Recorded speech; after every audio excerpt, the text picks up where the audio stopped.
Hey everyone, it's LegoFan623 from ModRetro.com. I'm going to be showing off my GameCube portable I just finished called the ClunkerCube.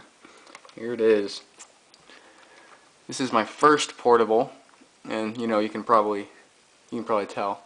But anyway, it's really big.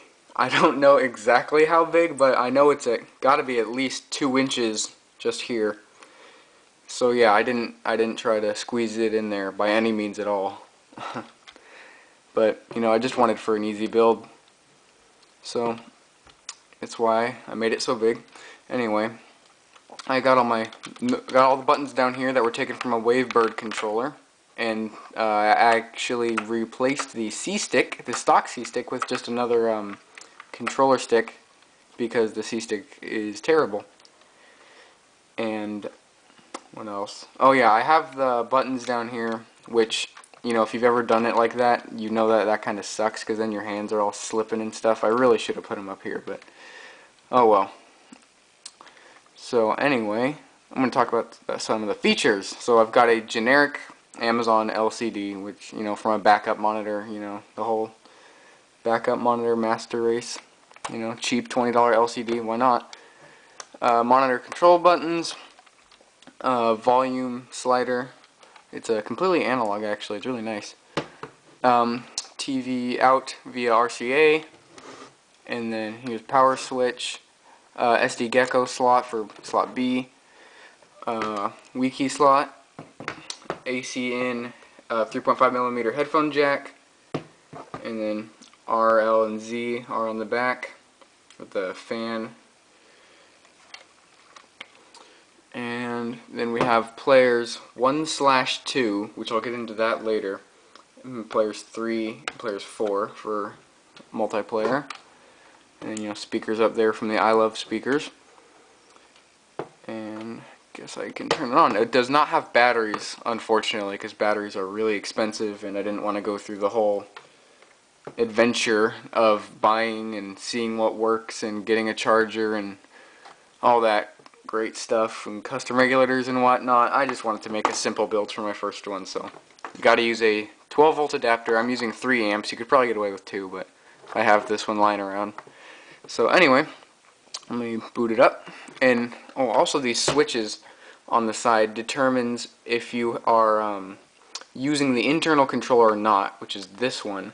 And this switch determines your player 2. So if it's like this, so if it's in this current configuration, the internal controller is on, and then the wireless controller is player 2. Here's the wireless controller. I forgot to mention it has a built-in Mad Catz Mini receiver inside of it for this controller. And if this switch is in this position, then player 2 is the wireless controller, and if it's like this, then this port is player 2, and then this one's just off. And then if you have the internal one turned off, then this one defaults to player 1, and this becomes player 2. And then if you switch it down, this becomes player 1, and then this is player 2. So, let me turn it on. It has auto boot with the Wii key, but it's kind of weird. Let's see if it actually works. Okay, well I had the whole menu thing, so whatever. But usually this will happen. That's not normal. Oh, maybe I should have put in the SD card. Genius right here. I'm using a 32GB micro SD card. There we go. Let's try that again. There we are, good to go. Almost had a heart attack. Okay. So, Swiss, the whole Swiss thing. Swiss cheese.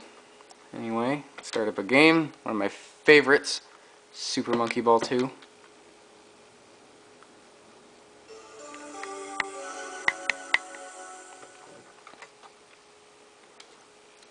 Start button's actually right here because I don't want to put it over here because then you can never reach it.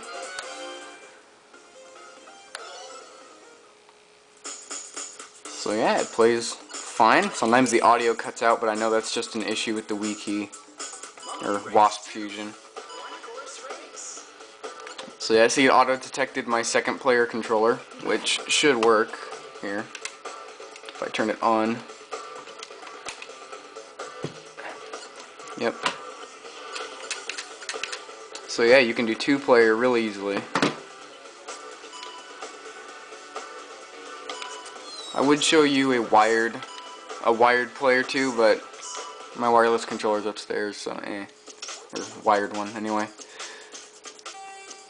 So yeah, I guess I'll just play this for a little bit and talk about it some more. I spent 2.5 months on this project, mostly waiting for just parts from Amazon to come in and stuff from Badass Consoles to come in, which shout out to Megalomaniac for distributing the wasps and stuff. It's really awesome that you do that, man. Anyway, and see, I suck at this game. Let's see, what else is there to talk about? I already mentioned it's named the ClunkerCube because of how freaking big it is. Well, whatever. Anyway, there it is. The ClunkerCube, made by LegoFan623 at modretro.com. I'll have a link in the description of the finished project thread and the work log thread if you want to see what I went through building this. So yeah, that's it. Hope you enjoyed the video.